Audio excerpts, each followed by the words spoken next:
Thank you for joining us for EMC TechConnect Partners. This is a short video to walk you through the implementation of TSANet. First, just a little high level of TSANet. TSANet is a vendor-neutral organization that's been around since 1993. What we do for the industry is we provide a mechanism for our members to be able to engage and collaborate with each other.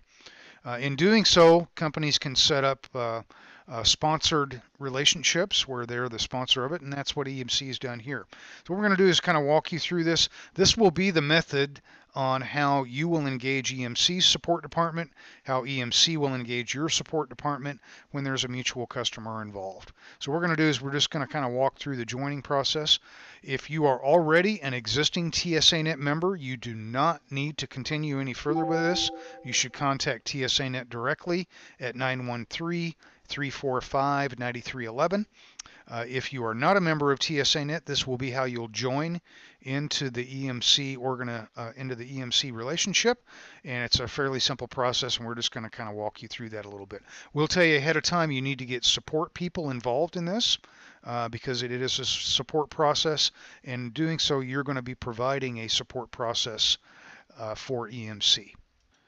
So let's go ahead and get started. You can see here I'm on the page, and if I scroll down, I can go ahead and continue. And it's just going to ask me for some general company information here, as well as my personal information. You will be given some credentials into the system that allow you to go in and update it, things like that. Also down here, we certainly want to make sure that we have operations from the support side involved in this, so we want to make sure that that we have that person, and if you're the person filling this out, you just simply click on that box. So you can see here what I've done is I've entered the company information as well as my personal credentials. Then you'll go to the legal agreements page, and there are three documents here: the code of conduct, license agreement, and addendum. The code of conduct and license agreement are agreements that all TSANet members sign when they join up into TSANet. The addendum is specifically a addendum for the EMC relationship and contains elements of that relationship for EMC. If you wish to view these separately, you can do that and print these out if you'd like to.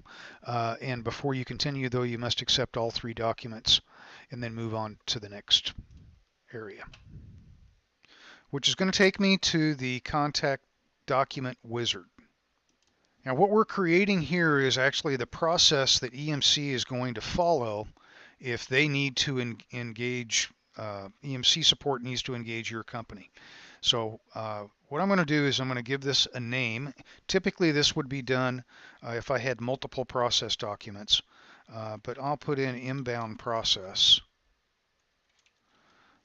just to designate this as with a title so that I can have that. I'll click next. Now I'm going to put in the support hours, or if it's 24/7, you can put that in. You can go ahead and click on any community default here, and also click on any country as a default. This is the pre-call checklist. So in other words, if EMC is engaging you, what information do you want them to collect about the mutual customer? And what you can do is actually make this a requirement, or it can be optional. If it's required, you want to check this box over here, but you can go ahead and select all those different areas that you would like to have, and that's what will show up eventually on the process document.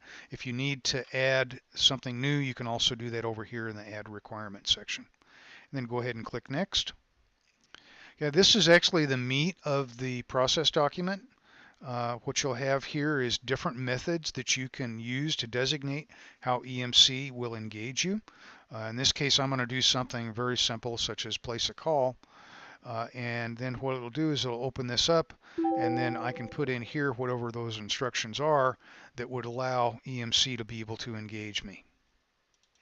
So you can see here what I've done is I've just put in some basic instructions for placing a call, to call this number, and basically walk that engineer, the EMC engineer, through what process needs to be done in order for them to engage my support department. Down here, I've also got another area that if this was much longer and I wanted this to be an accordion thing where I could say you need to view other information, and when they clicked on it, it would increase the page to show a bigger page. I could put information down here. I can have up to 3 different contact methods. I could have a secondary and a third contact method, and they can all fall into this category, or again, you can go ahead and select one where it'll show up whatever you want it to read. When I'm finished with this section, I go ahead and click Next. So coming to this page, this is the escalation page. This is what will show up at the bottom of the contact document. And what you want to put in here is information that if the previous process you put in failed or the call needs to be escalated, that there is an escalation contact. Typically, this could be a person or a set of people, or perhaps even a process.